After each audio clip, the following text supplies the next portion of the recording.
Que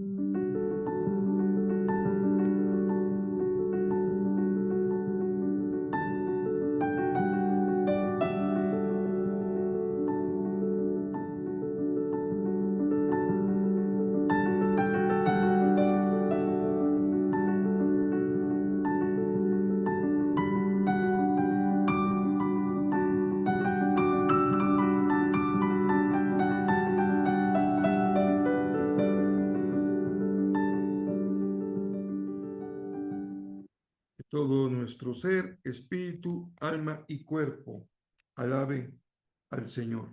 El salmista dice: alabado sea el Señor, que todo lo que soy alabe al Señor. Esta es la serie Tapa a Tapa, lectura devocional de la Biblia en un año. Hoy es la meditación correspondiente al viernes 28 de junio. Yo soy el pastor Rafael Pola y me da mucho gusto compartir como cada día la lectura y meditación de la palabra del Señor.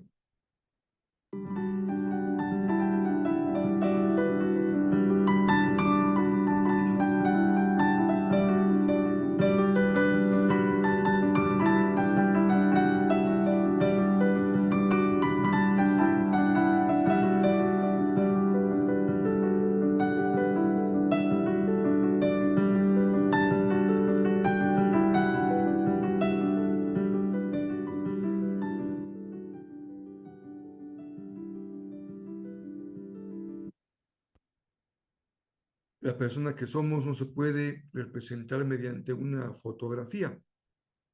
Nuestro credencial del INE no es lo que muestra nuestro ser, porque en realidad somos historias, historias de vida. La Biblia está llena de historias, porque la narración da cuenta de toda una trayectoria en la que Dios nos ha acompañado con fidelidad, momento a momento. Dos textos de nuestra lectura diaria son de carácter narrativo. Cuando leemos Los Reyes, estamos leyendo la historia de los hombres que Dios, de una u otra manera, eligió, o en su caso, corrigió para que dirigieran a su pueblo. Y en los Hechos se narra la manera como la iglesia se expandió desde Jerusalén hasta lo último de la tierra. Tu historia da cuenta de la persona que eres, desde que fuiste formada en el vientre de tu madre hasta el presente, da cuenta de quiénes somos. Nuestra vida cristiana no es un instante, no podemos reducirla al momento de la conversión, tampoco podemos reducirla al momento de una derrota o de una caída. Es una perspectiva global hasta que el Señor nos permita decir presente cuando Él nos llame en el trono de su gloria a dar respuesta a nuestro nombre. Pero la historia es la gran maestra de la vida y también la historia es la gran maestra del pueblo de Dios. Esa es la utilidad de leer las historias de los reyes. Son grandes maestros, grandes historias que son enseñanza para nuestra vida, aunque no seamos propiamente judíos en el sentido de una raza o de un pueblo, somos el nuevo Israel y también esta historia de una manera es nuestra historia. Hoy estamos con Segunda de Reyes 13:1 hasta el 14:29. Y el texto va a cubrir tanto reyes de Israel como reyes de Judá. En el caso de Israel, empieza la historia a narrarnos al reinado de Joacás, que va a reinar durante 17 años en Israel. En Judá, al mismo tiempo, está reinando Joás. Joacás, como la mayoría de los reyes del norte, sigue haciendo lo malo a los ojos del Señor, de acuerdo al ejemplo de Jeroboam. Fíjense qué interesante, Jeroboam. Este nombre quedó como la marca de un rey fallido, de un rey idólatra. Es muy triste cuando asociamos el nombre de una persona a una falla o a una idolatría, de tal manera que se queda como un ejemplo negativo de lo que es fallarle al Señor. Es el caso de Jeroboam. Por ese motivo, porque Joacás también hizo lo malo a los ojos del Señor, fueron derrotados en repetidas ocasiones por Hazael de Aram, los arameos. Pero Joacás, si bien no tiene un corazón recto delante de Dios, clama y ora, y el Señor lo escucha y ayuda a Israel. No obstante, envía a un hombre para bendecirlos, e Israel recibe la bendición del Señor a la vuelta de la esquina. Una vez más, siguen haciendo el mal. Propiamente hablando, este hacer el mal, recuerden, tiene que ver no tanto con su forma de vivir, que sin duda es importante y lo es también en la Biblia, pero especialmente cuando se refiere a su relación con Dios. Lo bueno, fidelidad. Lo malo, idolatría. Así que a la muerte de Joacás, este rey de Israel, lo sucede en el trono su hijo Joás. También, al igual que Joacás, Joás va a gobernar 16 años, 17 Joacás, 16 años Joás, y sigue el mal ejemplo de Jeroboam. No menciona el texto que siguió el mal ejemplo de Joacás, que es su papá, sino el mal ejemplo de Jeroboam, el hijo de Salomón. Es él el primero de esta larga lista de reyes rechazados, reprobados y negativos. A la muerte de Joás, reina su hijo Jeroboam II, y digo, aquí sí ya no hay cómo defenderlos. Si Jeroboam es un mal ejemplo, ponerle un hijo Jeroboam II, pues ya es lo peor que puede haber. Tienes un familiar en tu historia, en tu árbol familiar, un familiar nefasto que acabó en la cárcel, que es un asesino, y luego le pones a tu hijo el nombre de ese familiar, pues está pésimo. Pero así pasó en el texto bíblico. El hijo de Joás lleva por nombre Jeroboam II. Pero aquí se intercala una historia interesante, porque antes de la muerte de Joás, va el rey a visitar a Eliseo, que ya está prácticamente en sus últimos días.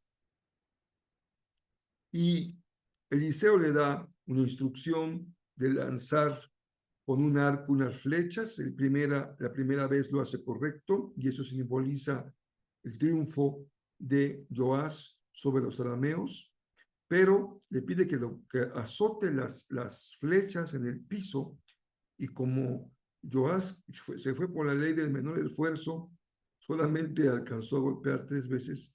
Eliseo le dijo, por flojo, por no seguirle, vas a derrotar nada más a tus enemigos 3 ocasiones, pero ellos te van a vencer también a ti al final.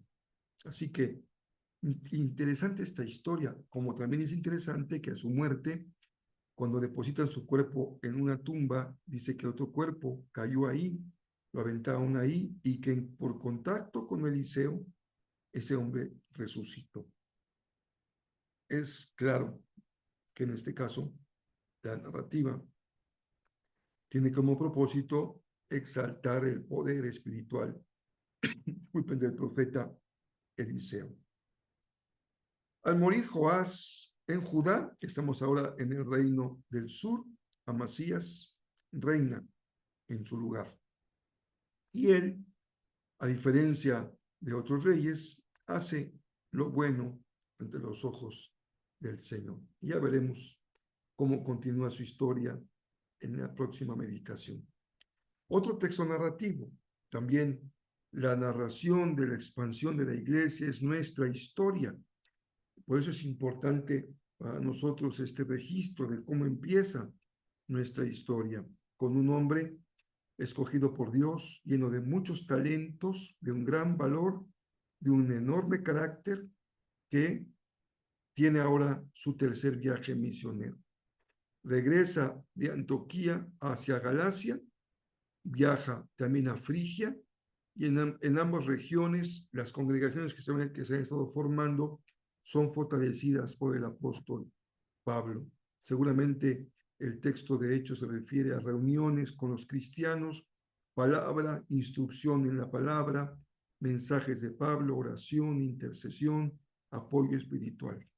Aparece otro personaje interesante, importante, Apolos. Él llega también hacia esta región, pero no tiene conocimiento pleno de Jesús. Así que Priscila y Aquila lo discipulan, le enseñan de manera más completa quién es Jesús, el bautismo de Jesús, y Apolos es formado así por este matrimonio que había sido escogido por Pablo para ser parte de su equipo, y Apolos se conduce, viaja hacia Acaya, a donde dice el texto que será de mucha bendición para la iglesia. Apolo sigue de viaje hacia Corinto y Pablo va de viaje hacia la ciudad de Éfeso. En esa ciudad encuentra otros nuevos creyentes, los bautiza y permanece ahí Pablo durante 2 años, y dice el texto que realiza milagros excepcionales. Fíjense que no hemos hablado prácticamente nada de esto, pero el libro se llama Hechos. Y esto nos lleva a un aspecto muy importante. En los reyes se trata de gobernantes fieles o no fieles que tienen como función dirigir a sus naciones. Estas son las narraciones, pero el texto tiene que ver con la fidelidad a Dios. Ahora veremos Salmos y Proverbios. Son textos, el primero poético y el segundo un texto de sabiduría. Dios nos habla en las historias, Dios nos habla a través de la poesía y Dios nos habla a través de la sabiduría. Y en Hechos regresamos a una historia, una narración. Tiene que ver con hechos. Pablo sí es un predicador, es un maestro, es un guía, es un formador, pero una y otra vez se da cuenta de la presencia poderosa del Espíritu Santo acompañando a la iglesia.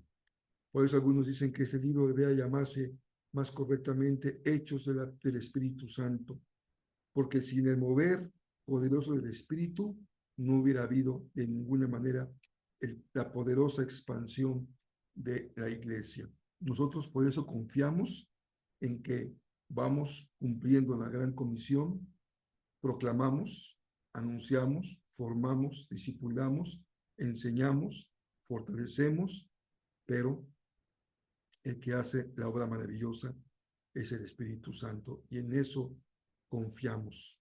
Pablo entonces permanece ahí 2 años y realiza milagros excepcionales, dice el texto de la Escritura.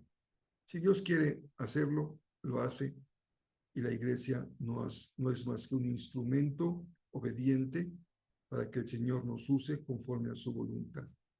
El Salmo 146 es un salmo de alabanza, y así empezamos hoy.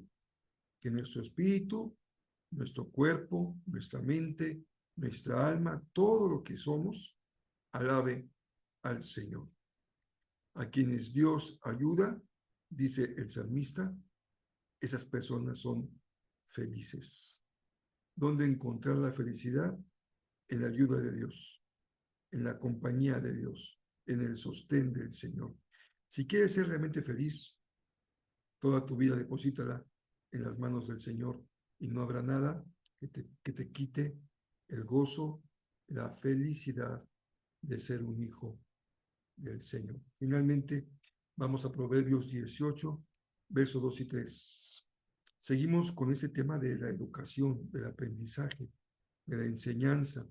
Como maestro, pues ahora me voy a ubicar en el lugar del alumno, porque debo de preguntarme si la palabra no también da luz a mi vida como aquel que debe aprender. Y yo nunca aprenderé nada si mantengo una actitud de necedad. A los necios no les interesa tener entendimiento, solo quieren expresar sus propias opiniones. Y así vemos personas que estamos buscando a gritos quien nos escuche para decir lo que pensamos o sabemos o suponemos saber y cerramos nuestros oídos para aprender. Porque a los necios, aquel que piensa que solamente tiene la razón, no les interesa tener entendimiento. Así que una buena manera de orar es: Señor, abre mi entendimiento. Dame humildad para aprender. Dame humildad para poner mis oídos atentos en aquello que considero que no puede ser capaz de enseñarme, como tal vez una persona sin educación, o un niño pequeño, o una persona que no tiene nada de qué presumir, pero que Dios puede usar de manera extraordinaria para enseñarnos grandes lecciones de la vida. Que esa sea nuestra actitud. El domingo empezamos a ganar. No es fácil ganar, pero vale la pena ganar. A partir del 30 de junio al 14 de agosto. ¿Qué mentalidad tenemos como país? ¿Somos un país con mentalidad ganadora o nos identificamos con el que pierde? Esto es un tema importante que tiene que ver con el carácter, el espíritu de una nación. Hay naciones cuyo carácter, perfil, espíritu las marca como naciones ganadoras, y otras naciones nacen con un perfil, con un ADN perdedor. Algunos países no celebran independencia. ¿Y saben por qué? Pues porque nunca fueron conquistados. Siempre han sido países libres. Entonces no hay independencia que celebrar. Y eso marca una diferencia importante en su historia. Hay países que hoy, suponiendo cierta libertad, en realidad están sometidos por otras naciones. ¿Qué decir de nuestra iglesia, de nuestras familias? ¿Estamos preparados para ganar o tenemos una mentalidad que se identifica con el que pierde? Bueno, de eso hablaremos el próximo domingo, tanto en el primero como en el segundo mensaje. Estamos con una serie que nos va preparando para la gran fiesta de la humanidad, que son los Juegos Olímpicos. Así que no sé cuál es tu disciplina favorita. Hay muchas de ellas que tienen que ver con la rapidez, con la altura o con la fuerza. Pero hablaremos de otras cosas. Será muy interesante. Espero que disfrutemos esa serie especialmente pensada para que nuestra vida cristiana esté orientada a ganar. Ese es el título y el objetivo de nuestra serie.